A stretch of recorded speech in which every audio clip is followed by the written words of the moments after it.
The idea is to get fun out of words. I mean, look, the whole purpose of words is to communicate, to be understood. So using words no one understands is no fun, because after a while, if no one understands you, they won't listen to you. And certainly for someone in my line of work, I want to be listened to. Whether I'm a writer, I want to be read. If I'm a politician, I want to be heard. So either way, words are used to communicate. And to my mind, at the same time, you can't just see them as an instrument, like a nail you hammer into a wall. It's also got to be something which imparts some pleasure, some joy, because words we are living with all our lives, ever since we first learned to express ourselves.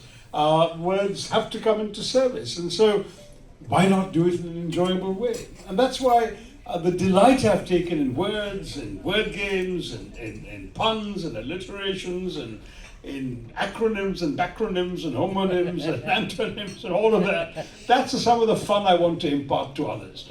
You know, for everyone who gives you a feedback like that, Marya, there's somebody else saying, gosh, I didn't know this. What fun, I want to try and learn more. So I hope there will be some of that kind too. So you are a provocateur. You like to provoke, and at the same time you realize that that makes people learn so much. It's always a learning process, but you also say that words are magic. When did you learn, when you look back at your own journey in discovering this magic, when was that journey? When did it begin? Childhood. And it has started because I was an asthmatic child, and very badly asthmatic at a time when, first of all, there were no bronchodilators and inhalers and nebulizers and so on. No one had invented them. So essentially you would be given a strong pill that made your heart thud fast and you couldn't sleep. And there I was, a little asthmatic, wheezing child with big round eyes, sitting up all night, unable to lie down because then I would choke to death, and unable to sleep, and unable to go out and play with friends. So, and those were the days when there was no TV in India, and there certainly was no Nintendo or PlayStation or mobile phones or laptops. So what did I have? I had books. The only thing that kept me going was books. And so I read widely, indiscriminately, books I enjoyed, books I couldn't understand, my parents' books, because I had no elder brothers and sisters whose books I could borrow. I was the eldest, and books were my escape, books were my entertainment, and books were my education. So with that, I learned, and I barely needed to look up a dictionary, because when you come across the same word in 3 different books, 3 different contexts, 3 different stories, 3 different usages, you'll very quickly figure out the meaning and the usage of the word. And so I just read, and I read madly and wildly, and fortunately I didn't have very censorious parents telling me what I should and shouldn't read. And so I read a lot of stuff, as I said, including things I couldn't understand, because I just grabbed books off my parents' shelves when I was way too young to understand them, but I somehow managed to get into them, and they kept me going, they kept me distracted. And you would have read how many books? Oh, who keeps account?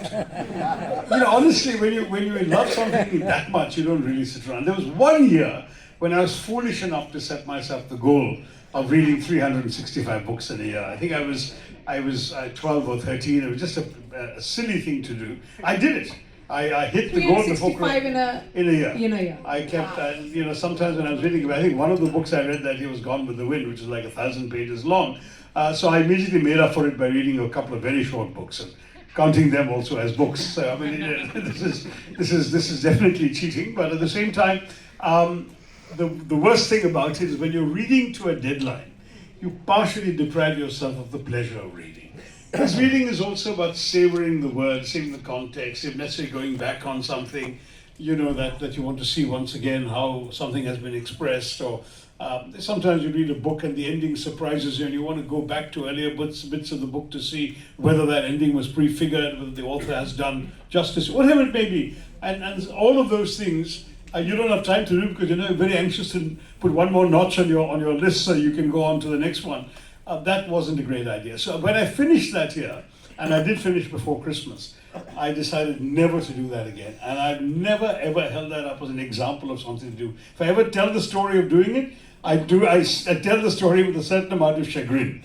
It really wasn't a smart thing to do. But I mean, I imagine that was the year I read the most, but I would imagine that throughout my childhood, well until the time I became a very busy adult, I must have read a couple of 100 books a year.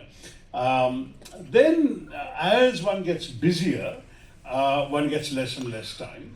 social obligations start coming in adult life, other demands, other obligations, work, my own writing also occupied the time that would otherwise have been available for reading. You suddenly start reading only on planes, or you start reading for a purpose, like when I'm writing something that requires a certain amount of research. The time devoted to writing is all focused on reading for that book that you're writing. So whether it's Nehru's biography, I read an awful lot of Nehru. 1 year I read nothing but Nehru, or Ambedkar similarly. Or when I did a book during COVID called The Battle of Belonging, which was about nationalism and patriotism. And I must have read about, 150, I can't say I read every word of every book, because when you're reading for a purpose, you know what you're looking for in the book, and you read those sections or those bits to do your research.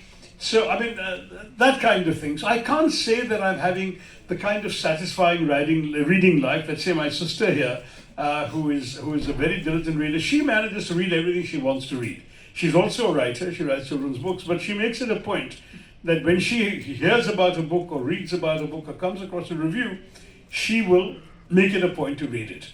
Whereas I will very often be greedy enough to go and buy the book, and then it'll pile up in what the Japanese call yosundoku, this pile that gets unread sitting on the bedside table.